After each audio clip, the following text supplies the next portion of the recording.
এজন্য যৌবনে মা বাবার দোয়া একান্ত প্রয়োজন। হায়াতের ভিতরে আল্লাহ বরকত তোমার বাড়ায় দিবে, রিজিকের ভিতরে আল্লাহ বরকত বাড়ায় দিবে। হাকিমুল উম্মত মুজাদ্দিদি মিল্লাত মাওলানা আশরাফ আলী থানভী রাহমাতুল্লাহি আলাইহি বলেন, যেই সন্তানের পিছনে তার মার দোয়া বাবার দোয়া, ওই সন্তানের এক নাম্বার দুনিয়ার ফায়দা, আল্লাহ তার হায়াতের ভিতরে বরকত বাড়ায় দেয়। বিপদ তার উপরেই পড়ার কথা, অ্যাক্সিডেন্টে তার পা ভেঙে যাওয়ার কথা, তকদিরে লেখা হচ্ছিল তার পা ভেঙে যাবে। আল্লাহ পাকের তকদির আল্লাহ পাকও লেখা রাখছিল, তকদিরও লেখা ছিল। কিছু কিছু তকদির আল্লাহ ঘুরায় দেয় দোয়ার উসিলায়। সেই দোয়া যদি হয় মার বাবার, সেই বাপ মার দোয়ার উসিলায় আল্লাহ পাক তোমার অ্যাক্সিডেন্ট থেকে আল্লাহ তোমারে বাঁচাইয়া দিবে। আওয়াজ দিয়ে কও না সুবহানাল্লাহ, আরেকটু জোরে কও না সুবহানাল্লাহ। 2 নম্বর ফায়দা হলো আল্লাহ পাক তোমার রিজিকের ভিতরে বরকত বাড়ায় দিবে। রিজিকের ভিতরে আল্লাহ বরকত বাড়ায় দিবে। অল্প তুমি কামাই করো, অল্প কামাইয়ের ভিতরে আল্লাহ রিজিক বাড়ায় দিবে। কামাই তোমার কম কিন্তু ফায়দা অনেক বেশি। বরকত কারে কয় এটা আমরা অনেকেই বুঝি না। বাপ মার দোয়া যদি থাকে, রিজিকের ভিতরে বরকত বাড়ায় কে? আওয়াজ দিয়া বলেন কে? 3 নম্বর ফায়দা হলো, যেই যুবক মা বাবার দোয়া নিয়ে চলবো, মা বাবার সেবা করব, মার সাথে চোখ লাল করে কথা বলবে না, বাবার কলিজায় আঘাত দিয়ে কথা বলবে না, নরম নরম ভাষায় কথা কইব, আল্লাহ পাক রব্বুল আলামিন তার সন্তানকেও তার মতো আদর্শ সন্তান বানাইব। সে যেমন বাবার মার কথা মান্য চলে, আল্লাহ তার সন্তানকেও তার মতো বানাইব। 4 নম্বর ফায়দা হলো, মা ভক্ত সন্তান বাবা ভক্ত সন্তান যদি গরিব হয়, হাকিমুল উম্মত বলেন ওই লোকটারে আল্লাহ পাক মক্কা মদিনা আল্লাহ জিয়ারত করায় নিব। কারণ হলো দুনিয়ার জমিন মার চেহারার দিকে বাবার চেহারার দিকে কতবার মায়ার নজরে তাকায় তাকায়া কবুল হজ কামাই করেছে। রাসূল বলেন, মা মিন বালাদিন বারিন ইয়ানজুরু ইলা ওয়ালিদাইহি নাজরা রাহমাতিন ইল্লা কাতাবাল্লাহু লাহু বিকুল্লি নাজরাতিন হাজ্জাতাম মাবরুরা। রাসূল বলেন, সন্তান যদি মার চেহারার দিকে মায়ার নজরে তাকায়, চোখ লাল কইরা না, গরম হইয়া না, চমক দিয়া না, নরম ভাষায় যদি মার সাথে কথা কয়, বাবার সাথে যদি কথা কয়, প্রতি নজরে নজরে আল্লাহ পাক তার আমল নামায় কবুল হজের সওয়াব উঠায় দেয়। ফেরেশতারা কয়, মালিক, যেই ছেলেটা মা বাবার চেহারার দিকে তাকায়া তাকায়া এতগুলা হজ কামাই করেছে, বাস্তবেও তুমি তারে হজ কবুল করো। আওয়াজ দিয়ে কও না সুবহানাল্লাহ। ফেরেশতারা তখন তার জন্য দোয়া করে, আল্লাহ, বাপ মার চেহারার দিকে তাকায় তাকায় তো অনেকগুলি হজ কামাই করছে, মকবুল হজ, দুনিয়াতে তুমি মক্কা মদিনা তারে দেখাইয়া দাও। তখন আল্লাহ ফেরেশতাদের দোয়া কবুল করে। এজন্য হাকিমুল উম্মত মুজাদ্দিদ মিল্লাত মাওলানা আশরাফ আলী থানভী রাহমাতুল্লাহি আলাইহি বলছেন, যেই সন্তান মা বাবার কদর করবে, বাপ মার কথা মান্যা চলবে, মা বাবার খুশি রেখে চলবে, এই সন্তানকে আল্লাহ দুনিয়ার জমিনে মক্কা মদিনা জিয়ারত করায়। কষ্ট হইতেছে আপনাদের? ভাইরা বন্ধুরার জন্য বলতেছিলাম, একজন যুবক কত দামি আল্লাহর কাছে জানেননি? এই জমিন প্রতিদিন আল্লাহর কাছে আবদার করে, আল্লাহ অনুমতি দাও, নাফরমান গুলাকে আমি গিলে ফেলব, বেনামাজিকে আমি জমিন গিলে ফেলব, সুদখোরকে আমি জমিন গিলে ফেলব, ঘুষখোরকে আমি জমিন গিলে ফেলব। আলা কুল্লা ইয়াউমিন ওয়াল আরদা ইয়াস্তাজিলু রাব্বাহু ওয়াল মালাইকাতু ইয়াস্তাজিলু রাব্বাহু ওয়াল বাহরা ইয়াস্তাজিলু রাব্বাহু। হাদিসে কুদসি বলতেছি, যেটা আল্লাহর ভাষা। আল্লাহ বলতেছেন, জানোনি জমিন আমারে কয়, মালিক অনুমতি দিবাইনি, বেনামাজিকে আমি জমিন গিলে ফেলব, সুদখোরকে গিলে ফেলব।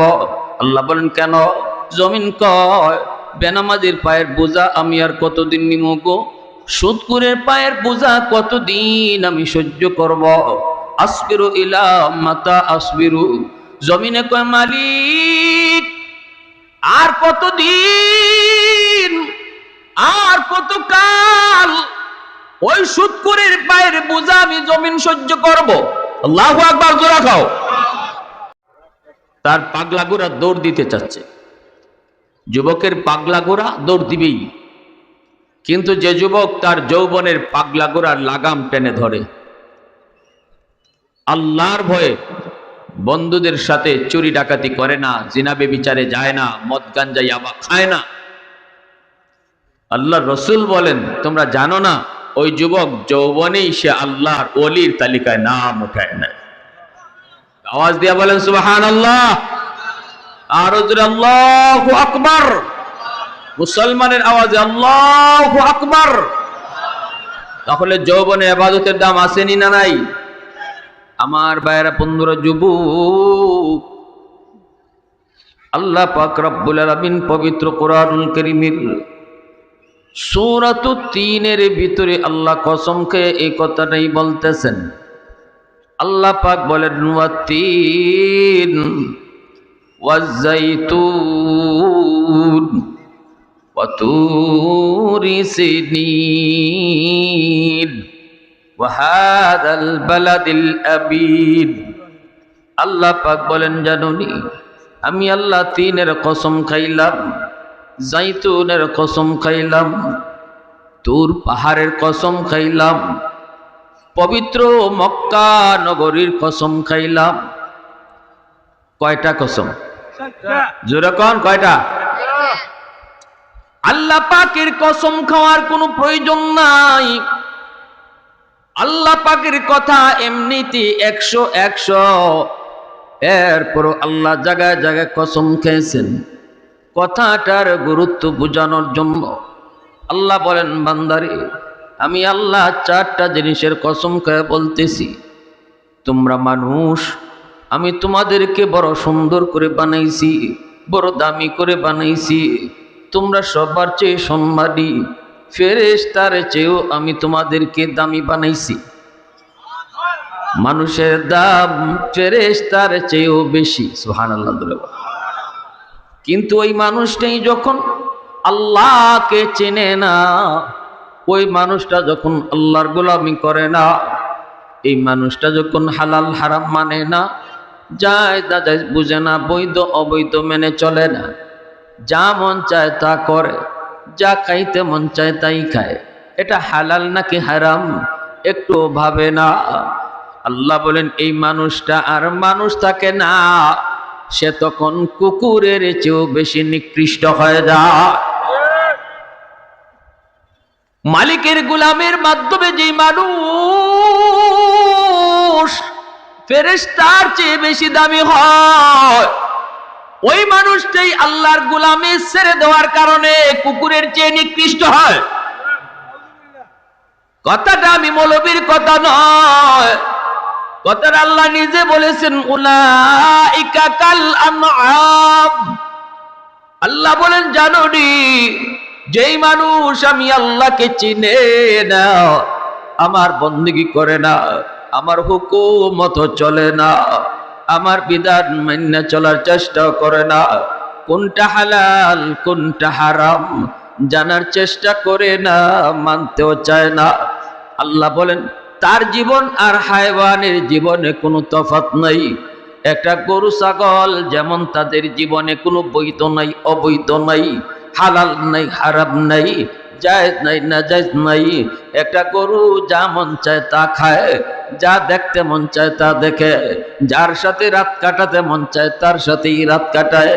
তুমি মানুষ হয়েও যদি যা মন চায় তা খাইলা, যা মন চায় তা করলা, তোমার জীবনে আর হায়ওয়ানের জীবনে কোনো তফাৎ নাই, ঠিক না? কথাটা আমার যদি হইতো আপনারা হয়তো আমার উপরে রাগ করতেন, কষ্ট করতেন, কষ্ট নিতেন, আমার উপরে গুসা করতেন, হুজুর এত বড় কথা বলল। কথাটা আমি বলি নাই, কথাটা বলেছেন স্বয়ংকে। জোরে বলেন। আপনারা বলবেন হুজুর আল্লাহ তো বলছে হায়ওয়ানের মতো, আপনি যে কুকুর থেকে নিকৃষ্ট কইলেন, এটা কই পাইছে? যে আল্লাহকে চিনে না, জানে না, মানে না, আল্লাহর বিধিবিধান মতো চলার চেষ্টাও করে না, সে কুকুরের চেয়েও নিকৃষ্ট হয়, এটা কোন দলিলে? কোরআনের আয়াত বলে আল্লাহ বলছে হায়ওয়ানের মতো, আল্লাহ তো কুকুর কয় নাই। এর জবাব হলো কুকুরের চেয়েও নিকৃষ্ট এই কথাটা আল্লাহর রসুল তার হাদিসে বলছে। উলাইকা কাল আনআম বাল হুম আদল, আল্লাহ বলছেন এরা হায়ওয়ানের মতো। এরপরে শব্দটা আল্লাহ ব্যবহার করেছেন না, এর চেয়েও নিকৃষ্ট। আল্লাহ বলতেছেন হায়ওয়ান শুধু না, এরা মানুষ হইয়া হায়ওয়ানের চেয়েও নিকৃষ্ট। রসুল তার হাদিসে বলেন হায়ওয়ানের চেয়েও নিকৃষ্ট বইলে আল্লাহ কি বুঝাইতে চাইলেন? রসুল তার হাদিসে বলেন আর দুনিয়া জিফা ওয়া তালিবুহা কিলাব, দুনিয়া হলো মরা গরু, আর দুনিয়া ফাইয়া যে আল্লাহ বইলা যায়, কুকুর যেমন মরা গরু পাইয়া মালিক ভুলে যায়, যে মানুষগুলা দুনিয়া পাইয়া আল্লাহ ভুলে যায়, এরাও কুকুরের মতো। মরা গরুরে খায় তিন ধরনের প্রাণী। কয় ধরনের প্রাণী খায়? শিয়াল খায়, মরা গরু খায়, শকুন খায়, আর কুকুরে খায়। শিয়াল সারা রাত খায়, যেই মাত্র দেখে সকাল হয়ে যাচ্ছে তখনই সে মরা গরুর গোশত খাওয়া বাদ দিয়া তার ঠিকানা গর্ত, এই গর্তে চলে যায়। শিয়ালে কিন্তু ঠিকানা ভুলে নাই। আকাশ থেকে শকুন নামে, সারা দিন শকুন মরা গরু খায়। সন্ধ্যা হয়ে গেলে শকুনও থাকে না, সেও তার ঠিকানায় চলে যায় গাছের ডাল। কিন্তু মরা গরু যদি কুকুরে লাগাল পায়, জানি না আপনারা ঢাকা শহরে আছেন, শহরে বন্দরে থাকেন, হয়তো আপনারা এগুলা অনেকে দেখছেনই না। গ্রামে গঞ্জে যারা আছেন বা থাকেন বা দেখছেন তারা জানেন, মরা গরু যদি কুকুর লাগাল পায় তখন কুকুর রাত বুঝে না, দিন বুঝে না। মরা গরু যতক্ষণ আছে আর কুকুর আছে। কোন মালিকে তারে এতদিন দুধ কলা খাওয়াইলো, কোন মালিকে তারে সাবান দিয়ে গোসল করায়, কোন মালিকে তারে এত আদর করে বড় করলো, ওই সব ভুলে যায় মরা গরু পাইলে। এজন্যই আল্লাহর রসুল বালহুম আদল, আল্লাহ যে বলছেন এর চেয়েও নিকৃষ্ট, এর তাফসীর করেছেন রসুল তার হাদিসে আদ-দুনিয়া জিফা ওয়া তালিবুহা কিলাব। যে মানুষ দুনিয়া পাইয়া কোন মালিকে তারে মার পেটে খাওয়াইলো, কোন মালিকে তারে আস্তে আস্তে বড় করলো, কোন মালিক তার মার বুকে সে দুনিয়া আসার আগেই তার রিজিক পাঠায় দিল, এই সব কিছু ভুলে যায় যে মানুষটা দুনিয়া পাইয়া, সে আর কুকুরের মাঝে কোনো তফাৎ থাকে না। এজন্য আমার বার বন্ধুরা, যুবক, আল্লাহ পাক বলেন জানোনি তোমরা মানুষ, আমি আল্লাহর কাছে বড় দামি, ফেরেশতার চেয়েও তোমাদের দাম অনেক বেশি। কিন্তু জানোনি এই সুন্দর মানুষগুলা যখন বুড়া হয়, বৃদ্ধ হয়ে যায়, তখন সমাজের মানুষ তারে এত দাম দিতে চায় না, ঘরের ভিতরেও সে এত দাম পায় না। সমাজের মানুষেরা কয় মিয়া আগের মতো ধমক দিও না, এখন কিন্তু গায়ে তোমার শক্তি কম। ঘরের মধ্যে বিবি সাহেব বলতেছে আস্তে কথা কও। ছেলেরা কিন্তু এখন বড় হয়ে গেছে, ছেলেদের কথা মানতে হবে। যেই মানুষটার কথায় সমাজ চলতো, ঘর চলতো, ওই মানুষটা যখন বৃদ্ধ হয়ে যায়, আল্লাহ বলেন মানুষের কাছে তোমার দাম কমে যায়, ভয় পায় না মানুষ। আস্তে আস্তে তোমার যে ওজন ছিল, তোমার যে রূপ ছিল, সেটা কমে যায়। কিন্তু মানুষ মনে রাখো, যদি তুমি যৌবন কালে আমি আল্লাহর গোলামি করো রে, যৌবনে যদি তোমাকে মসজিদে পাওয়া যায়, যৌবনে যদি তোমার মুখে দাড়ি পাওয়া যায়, যৌবনে যদি তোমাকে বাপ মার সেবা করতে দেখা যায়, যৌবনে যদি তোমাকে মুরব্বীদের সম্মান করতে পাওয়া যায়, যৌবনে যদি তুমি উলামায়ে কেরামকে তাজিম করো, সমাজের সামাজিক কাজগুলো তুমি করো, বন্ধুদের সাথে তুমি গান বাজনায় যাও না, না না বন্ধুদের সাথে তুমি গান বাজনায় যাও না, মদ গাঞ্জা ইয়াবা খাও না, না না, জিনা বিচারে যাও না, যৌবন তুমি আল্লাহর ভয়ে তুমি কাটাইছো। আল্লাহ বলেন জানোনি, ওই যুবক যখন বৃদ্ধ বয়সে উপনীত হয়, কেউ যখন তারে দাম দিতে চায় না, আমি আল্লাহ তারে দামি বানায় দিই। কেমনে আল্লাহ দামি বানায়? ইল্লাল্লাযীনা আমানু ওয়া আমিলুস সালিহাত ফালাহুম আজরুন গায়রু মামনুন। আল্লাহ বলেন জানোনি, তুমি গায়ের শক্তি থাকতে যতগুলি আমল তুমি করেছো, গায়ে তোমার শক্তি ছিল, যতগুলি আমল তুমি দায়মি করেছো, 5 ওয়াক্ত নামাজ তুমি মসজিদে যা পড়ছো, এখন তুমি বৃদ্ধ হয়ে গেছো, তোমার গায়ে শক্তি নাই গো, কোমরে তোমার ব্যথা, হাঁটুতে তোমার ব্যথা, মসজিদে যাইতে তোমার বড় ভয় করে, কোথায় জানি তুমি পড়ে যাও, তুমি ঘরেই নামাজ পড়তেছো, শরী উজরের কারণে তুমি ঘরে নামাজ পড়ো, ফেরেশতারা তোমার নামাজের সওয়াব উঠায়। আমি আল্লাহ বলি কি উঠাইতেছো? ফেরেশতারা কো মালিক, ঘরে নামাজ পড়ছে, নামাজের সওয়াব। আল্লাহ বলে সাবধান, ঘরে নামাজের সওয়াব উঠায়ও না। আমার বান্দা যৌবনে মসজিদে গিয়ে নামাজ পড়তো, যৌবনের শক্তি যদি আজও থাকতো, আজও মসজিদে যাইতো। এই শক্তি বান্দা নিজে নিজে কয় না, এই শক্তি আমি আল্লাহ তার কেড়ে নিয়েছি।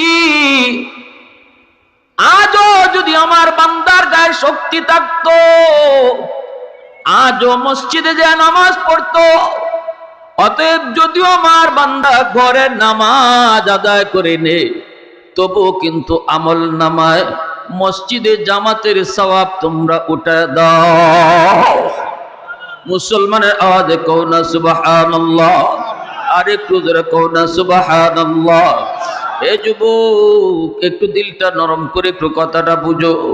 বৃদ্ধ মানুষ আল্লাহর ওলি হইতে যত সময় লাগবে, এর চেয়ে বহু আগে একজন যুবক আল্লাহর ওলি হয়ে যাবে। কোরআন তেলাওয়াত করেছে আমার বান্দা, এখন চোখে দেখে না, পাওয়ার নাই।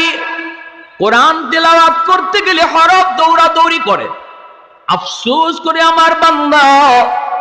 আল্লাহ বলে বান্দা আফসোস কইরো না, যৌবনের কোরআন তেলাওয়াতের সওয়াব যেই বয়সে চোখে পাওয়ার থাকবে না, আফসোস করবা, ওই বয়সও আমি তোমার যৌবনের তেলাওয়াতের সওয়াব জারি রাখবো। যৌবনের সওয়াব জারি রাখবো, কখনো বন্ধ করব না, কখনো বন্ধ করব না।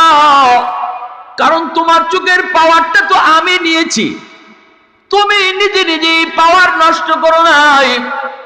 বয়সের কারণে আমি তোমার চোখের পাওয়ার কেড়ে নিয়েছি। আজও যদি তোমার চোখে আগের মতো পাওয়ার দিয়া রাখতাম, তাহলে আমি আল্লাহর বিশ্বাস তুমি আগের মতোই তেলাওয়াত করতা। আজও ফজরের পর তুমি প্রতিদিন সূরা ইয়াসিন তেলাওয়াত করেছো, আজ তুমি তেলাওয়াত করতে পারো না। কিন্তু আল্লাহ বলেন ইল্লাল্লাযীনা আমানু ওয়া আমিলুস সালিহাত ফালাহুম আজরুন গায়রু মামনুন। আল্লাহ বলে আমি 4 জিনিসের কসম খায় বলতেছি, বান্দারে তুমি যদি বৃদ্ধ বয়সে ফজরের তেলাওয়াত করতে না পারো, তোমার যৌবনের সূরা ইয়াসিনের তিলাওয়াতের সওয়াব আজকে বুড়া বয়সে তিলাওয়াত করতে না পারলেও আমি জারি রেখে দিব। এটাই হলো আহকামুল হাকিমিনের পেনশন। দুনিয়ার বাদশা আমাদেরকে পেনশন দেয়, দুনিয়ার সরকারে পেনশন দেয়। সরকারি বয়স হলো 40 বছর। 40 বছর পর্যন্ত সরকারের ডিউটি তুমি পালন করেছ, সরকার তোমার উপরে বড় খুশি। তুমি নির্ধারিত সময় অফিসে এসেছ, আমার ডিউটি তুমি পালন করেছ, আমি সরকার তোমার উপরে খুশি। এখন আর তোমাকে অফিসে আসা লাগবে না, তুমি ঘরে বসা থাকো, ডিউটি করা লাগবে না। তোমার অ্যাকাউন্টে আমি পেনশনের বেতন পাঠায় দিব, থাকবা তুমি ঘরে, আর পৌঁছে যাবে তোমার বেতন। এর নাম হলো পেনশন। আওয়াজ আসতে কেন, জোরে বলেন। সকল বাদশার বাদশা যিনি, আহকামুল হাকিমিন, তিনি বলেন বান্দা দুনিয়ার বাদশা যদি তোমার কর্মচারীর উপরে খুশি হইয়া তার পেনশন দে, আমি আল্লাহ সকল বাদশার বাদশা, আমিও তোমাকে এবাদতের পেনশন দিব।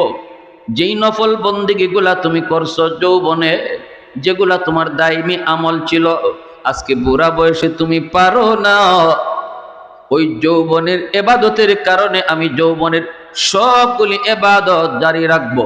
তাহাজ্জুদের নামাজ তুমি পড়েছো, এখন পড়তে পারো না, গায়ে তোমার শক্তি নাই, ঘুম থেকে উঠতে পারো না, তুমি বড় দুর্বল, ঘুমায় ঘুমায় তুমি শুধু আফসোস করো, চোখের পানি ধরাও।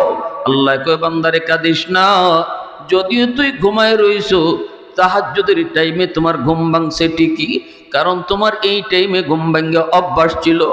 এখন তুমি উঠতে পারো না, কারণ তোমার গায়ে শক্তি নাই, কোমরে তোমার ব্যথা, হাঁটুতে ব্যথা, তুমি আফসোস করো। আল্লাহ কো বান্দা, আফসোস করার দরকার নাই রে বান্দি, যৌবনে তুমি তাহাজ্জুদ যে আদায় করেছো, আজকে বুড়া বয়সে ঘুমায় থাকলো, আমল নামায় তাহাজ্জুদের সওয়াব আমি আল্লাহ উঠায় দিব। প্রশংসা করব কার? একটু আওয়াজ দেয়া কও না কার? মুসলমানের আওয়াজে কও না কার? ওয়াহদাতি কি হিফাজত নেহি বেকুওতে বাজু, ওয়াহদাতি কি হিফাজত নেহি বেকুওতে বাজু, आती निके कुछ काम हक ले खुदा दा, ऐ मर्द खुदा तुझको कुव्वत नहीं हासिल, जा बैठ किसी गार में अल्लाह को कर याद, ये सच है कि बातिल की तरफदार नहीं हम, गद्दार न समझो हमें गद्दार नहीं ख्वाब, फूलों की तरह नरम मिजाज अपना है नजर, हम तीरी नहीं नेज़ा व तलवार नहीं ख्वाब, हम तीरी नहीं नेज़ा व तलवार नहीं ख्वाब। मुसलमाনের আওয়াজে কো আল্লাহু আকবার। একজন যুবকের জীবন শুরু হয় মাত্র, সামনের জীবনের তার সবগুলি ঘাট থাকে, প্রতিটা ঘাট থেকে তার পার হওয়া লাগবে। এর যুবক, তোমার আমার জীবনে আল্লাহ বাতি জ্বালায়া দিছে, বাতি লাগায়া দিছে, বাতি কিন্তু আল্লাহ জ্বালায়া দেয় নাই, বাতি জ্বালায়া আল্লাহ দেয় নাই। এই যে এই জায়গায় লাইট লাগানো হয়েছে, লাইট জ্বলবে না, পাওয়ার হাউস থেকে যদি লাইন ওকে করা না হয়, তোমার আমার জীবনও আল্লাহ পাক লাইট লাগায়া দিছে, জ্বালায়া দেয় নাই। জ্বালানোর জন্য আল্লাহ বলছে পাওয়ার হাউস থেকে লাইন ওকে করো, পাওয়ার হাউস থেকে লাইন ওকে করো। যৌবনে তুমি বাপমার সেবা করো, যৌবনে তুমি মুরব্বীদের সম্মান করো, যৌবনে উলামায়ে কেরামের তাজিম করো, আলেমদের কাছ থেকে তুমি দোয়া নাও, মুরব্বীদের কাছ থেকে তুমি দোয়া নাও, মা বাবার অন্তরের দোয়া তুমি নিয়ে নাও। যখনই তুমি এই পাওয়ার হাউস থেকে তোমার জীবনের লাইন ওকে করবে, আল্লাহ যে বাতি লাগায়া দিছিল, লাইট লাগায়া দিছিল, সেই লাইট আল্লাহ জ্বালায়া দিবে। এজন্য যৌবনে মা বাবার দোয়া একান্ত প্রয়োজন। হায়াতের ভিতরে আল্লাহ বরকত তোমার বাড়ায় দিবে, রিজিকের ভিতরে আল্লাহ বরকত বাড়ায় দিবে। হাকিমুল উম্মত মুজাদ্দিদি মিল্লাত মাওলানা আশরাফ আলী থানভী রাহমাতুল্লাহি আলাইহি বলেন, যেই সন্তানের পিছনে তার মার দোয়া, বাবার দোয়া, ওই সন্তানের এক নাম্বার দুনিয়ার ফায়দা, আল্লাহ তার হায়াতের ভিতরে বরকত বাড়ায় দেয়। বিপদ তার উপরেই পড়ার কথা, অ্যাক্সিডেন্টে তার পা ভেঙে যাওয়ার কথা, তকদিরে লেখা হচ্ছিল তার পা ভেঙে যাবে, আল্লাহ পাকের তকদির, আল্লাহ পাকও লেখা রাখছিল, তকদিরও লেখা ছিল। কিছু কিছু তকদির আল্লাহ ঘুরায় দেয় দোয়ার উসিলায়। সেই দোয়া যদি হয় মার বাবার, সেই বাপ মার দোয়ার উসিলায় আল্লাহ পাক তোমার অ্যাক্সিডেন্ট থেকে আল্লাহ তোমারে বাঁচাইয়া দিবে। আওয়াজ দিয়ে কও না সুবহানাল্লাহ, আরেকটু জোরে কও না সুবহানাল্লাহ। দুই নম্বর ফায়দা হলো আল্লাহ পাক তোমার রিজিকের ভিতরে বরকত বাড়ায় দিবে, রিজিকের ভিতরে আল্লাহ বরকত বাড়ায় দিবে। অল্প তুমি কামাই করো, অল্প কামাইয়ের ভিতরে আল্লাহ রিজিক বাড়ায় দিবে। কামাই তোমার কম কিন্তু ফায়দা অনেক বেশি, বরকত কারে কয় এটা আমরা অনেকেই বুঝি না। বাপ মার দোয়া যদি থাকে, রিজিকের ভিতরে বরকত বাড়ায় কে? আওয়াজ দেওয়া বলেন কে? 3 নাম্বার ফায়দা হলো, যেই যুবক মা বাবার দোয়া নিয়ে চলবো, মা বাবার সেবা করব, মার সাথে চোখ লাল করে কথা বলবে না, বাবার কলিজায় আঘাত দিয়ে কথা বলবে না, নরম নরম ভাষায় কথা কইব, আল্লাহ পাক রব্বুল আলামিন তার সন্তানকেও তার মতো আদর্শ সন্তান বানাইব। সে যেমন বাবার মার কথা মাইন্না চলে, আল্লাহ তার সন্তানকেও তার মতো বানাইব। 4 নাম্বার ফায়দা হলো, মা ভক্ত সন্তান, বাবা ভক্ত সন্তান যদি গরিব হয়, হাকিমুল উম্মত বলেন ওই লোকটারে আল্লাহ পাক মক্কা মদিনা আল্লাহ জিয়ারত করায় নিব। কারণ হলো দুনিয়ার জমিন মার চেহারার দিকে বাবার চেহারার দিকে কতবার মায়ার নজরে তাকায় তাকায়া কবুল হজ কামাই করেছে। রাসূল বলেন মা মিন বালাদিন বারিন ইয়ানজুরু ইলা ওয়ালিদাইহি নাজরা রাহমাতিন ইল্লা কাতাবাল্লাহু লাহু বিকুল্লি নাজরাতিন হাজ্জাতাম মাবরুরা। রাসূল বলেন সন্তান যদি মার চেহারার দিকে মায়ার নজরে তাকায়, চোখ লাল কইরা না, গরম হইয়া না, তমক দিয়া না, নরম ভাষায় যদি মার সাথে কথা কয়, বাবার সাথে যদি কথা কয়, প্রতি নজরে নজরে আল্লাহ পাক তার আমল নামায় কবুল হজের সওয়াব উঠায় দেয়। ফেরেশতারা কয় মালিক, যেই ছেলেটা মা বাবার চেহারার দিকে তাকায়া তাকায়া এতগুলা হজ কামাই করেছে, বাস্তবেও তুমি তারে হজ কবুল করো। আওয়াজ দিয়ে কও না সুবহানাল্লাহ।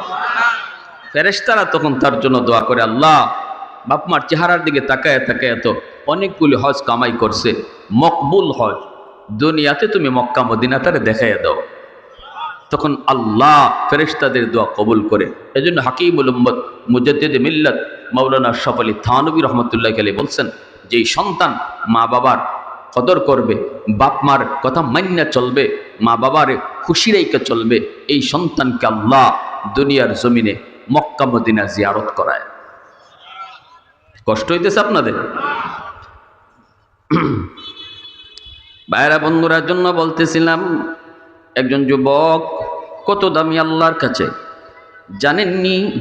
এই জমিন প্রতিদিন আল্লাহর কাছে আবদার করে, আল্লাহ অনুমতি দাও, নাফরমান গুলাকে আমি গিলে ফেলব, বেনামাজিকে আমি জমিন গিলে ফেলব, সুদখোরকে আমি জমিন গিলে ফেলব, ঘুষখোরকে আমি জমিন গিলে ফেলব। আলা কুল্লা ইয়াউমিন ওয়াল আরদা ইয়াস্তাজিলু রাব্বাহু ওয়াল মালাইকাতু ইয়াস্তাজিলু রাব্বাহু ওয়াল বাহরা ইয়াস্তাজিলু রাব্বাহু। হাদিসে কুদসি বলতেছি, যেটা আল্লাহর ভাষা। আল্লাহ বলতেছেন জানোনি, জমিন আমারে কয় মালিক অনুমতি দিবাইনি, বেনামাজিকে আমি জমিন গিলে ফেলব, সুদখোরকে গিলে ফেলব। আল্লাহ বলেন কেন? জমিন কয় বেনামাজির পায়ের বোঝা আমি আর কতদিন নিমু গো, সুদখোরের পায়ের বোঝা কতদিন আমি সহ্য করব। আসবিরু ইলা মাতা আসবিরু। জমিনে কয় মালিক আর কতদিন, আর কত কাল ওই সুদখোরের পায়ের বোঝা আমি জমিন সহ্য করব। আল্লাহু আকবার, জোরে খাও। জমিনে কয় মালিক ওই জিনাকুর আমি জমিনের উপর দিয়ে আর কতদিন হাঁটবে, আমি আর কতদিন সেটা সইব।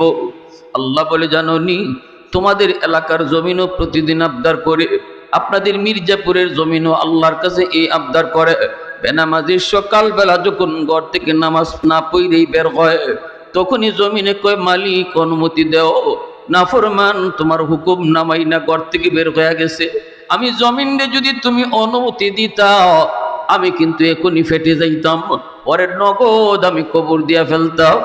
আল্লাহ বলে সাগর মহাসাগর গুলো এইভাবে আবদার করে, ওয়াল বাহরা ইয়াস্তাজিলু রাব্বাহু। কক্সবাজার সমুদ্র সৈকতের পার কত যুবক কত যুবতী যে গোনার আয়োজন করে, গুনাহ করে, পানিতে নেইমা গুনাহ করে। কক্সবাজার সাগরের পানিটা গুনার সাক্ষী হয়। সাগরের পানিটা ডাক দিয়া কয়, মালিক আর কতদিন আমি গুনাহ দেখবো, আর কতকাল দেখবো, আর কতকাল আমি গুনাহ দেখবো, অনুমতি দিবাইনি। যেই নাফরমান গুলা সাগরের পারে আইসা এরকম গুনাহ করে, অথচ আমি সাগর কতটা ভয়ঙ্কর নাফরমান ভালো করে জানে। তোমার হুকুমে আমি শান্ত, তোমার হুকুমে আমি সাথে সাথে অশান্ত। সাগর যদি চায় মুহূর্তের ভিতরে সব ডুবাইয়া দিতে পারে কি পারে না? আল্লাহর হুকুম পাইলে পারে কি পারে না? ওই যে বরিশালের সিডরের পর আমি গিয়েছিলাম, বরগুনা পাথর ঘাটায় গিয়েছিলাম ত্রাণ নিয়া। অসংখ্য মানুষজন ত্রাণ নেওয়ার জন্য আসলো। একটা ছোট্ট মেয়ে, নাম তার সুমি, 7 বছরের মেয়েটাকে নিয়ে মেম্বার সাহেব হাজির হয়েছে। মেম্বার সাহেবকে, হুজুর সবাই তার ফ্যামিলির মারা গেছে, কারো কোনো অস্তিত্ব নাই, এই মেয়েটার বাবা কই, মা কই, লাশটা পর্যন্ত আমরা পাই নাই। কিন্তু পানি চলে যাওয়ার পর যখন আমরা তাদের বাড়ির পাশ দিয়ে যাচ্ছিলাম গো, তখনই একটা ছোট বাচ্চার কান্নার আওয়াজ শুনতে পাই। ডানে তাকাই, বামে তাকাই, সামনে তাকাই, পিছনে তাকাই, কোন দিক থেকে এই কান্নার আওয়াজটা আসতেছে। এমনি কিছু মানুষে কই, ভাই রে ডানেও না বামেও না, উপরের দিকে তাকাও। উপরে তাকায় দেখি তাল গাছ, এই তাল গাছের ঝুপড়ির মধ্য থেকে কান্নার আওয়াজ। 2 জন মানুষ তালগাছ বেয়ে বেয়ে তারা উঠলো। এই 7 বছরের সুমি তাল গাছের ঝুপড়ির মধ্যে আল্লাহ তারে কুদরতে বাঁচায় নিছে। যে বাচ্চাটায় সাঁতার জানে না গো, তারে আল্লাহ বাঁচায়, আর যে সাঁতার জানতো তাদেরকে আল্লাহ নিয়ে যায়। এজন্য সাগর কয়, মালিক নাফরমান ভালো করে জানে আমার পাওয়ার, আমার গরম, তুমি চাইলে আমি কি না পারি। কিন্তু আজকে কক্সবাজারের পারে আইসা, সাগরের পারে আইসা নাফরমান গুলি যেই পরিমাণ নাফরমানি করে, যেই পরিমাণ গুনাহ করে, অত্যাচার করে, জুলুম করে, আল্লাহ আমি সাগর আর কতদিন সেটা দেখব? অনুমতি দিবাইনি, আমি ওদেরকে যায় ডুবাইয়া দিই, না পাক জমিনটারে আমি পাক বানায় দিই। আল্লাহ পাক তখনই জমিনটা একটা ধমক দেয়, সাগর মহাসাগর আল্লাহ ধমক দেয়, ফেরেশতারাও কই ধ্বংস করে দিই, আল্লাহ ফেরেশতাদেরকেও একটা ধমক দেয়। আল্লাহু আকবার, আওয়াজ দেখুন, আল্লাহু আকবার। আল্লাহ পাক রব্বুল আলামিন কই, এর জমিন আমি আল্লাহ দেখতেছি, এই জমিনের ভিতরে কত গুনাহ হইতেছে, কত অত্যাচার হইতেছে, কত জুলুম হইতেছে, কত নাফরমানি হয়, কত অন্যায় হয়। এরপরও আমি আল্লাহর নগদ ধরি না, কারণ জানোনি এই মানুষকে আমি আল্লাহ সবচেয়ে সুন্দর এবং সবচেয়ে মায়া করে বানাইছি। আসমান আল্লাহ বানাইছেন কুন ফায়াকুন বইলা, জমিন আল্লাহ বানাইছেন কুন ফায়াকুন বইলা, ফেরেশতা আল্লাহ বানাইছেন কুন ফায়াকুন বইলা। কিন্তু আমারে আপনারে আল্লাহ পাক কুন ফায়াকুন বলে বানায় না। আমারে আপনারে যখন আল্লাহ বানাইছে, আল্লাহ বলে খালাকতু বিয়াদাইয়া, আমি আমার বান্দা বান্দিরে নিজের হাত দিয়া বানাইছি। কারণ এই চেহারার মধ্যে তো দামি কপাল, ওই কপাল দিয়া বান্দা আমার কুদরতি কদমে সেজদা দিবে। এই কপালটা আমি বানাইছি শুধু আমাকে সেজদা দেওয়ার জন্য। বান্দার কপাল বানাইছি আমি সেজদার জন্য। এই কপাল ফেরেশতাদের হাতে বানাইলে হয় না, এই কপাল কুন ফায়াকুন বললে হয় না।